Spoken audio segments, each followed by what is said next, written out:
ning gitawag confirmation mo presentar na kini sila sa mga ebidensya. Dili mo pasabot nga lugar formal trial kini.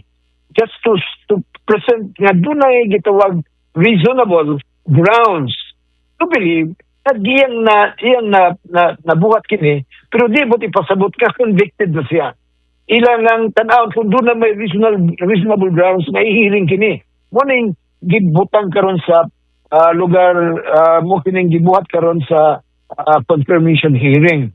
So ang mga huwi sa pre-trial chamber natanaw sa ebidensya sa prosecutor, paminaon ng depensa, and then decisionan kung ipadayon ba ang kaso ngadto sa trial. Ngani this will take another weeks, no? Pero dapat sundo na ang Rome Statute sa dili pa i-arrestar ang usa ka tawo, dili mo sa korte nato sa atong original court. Ito nga importante na kanang gi-file karon ni sa sakop ni Duterte dito sa Supreme Court, decision na.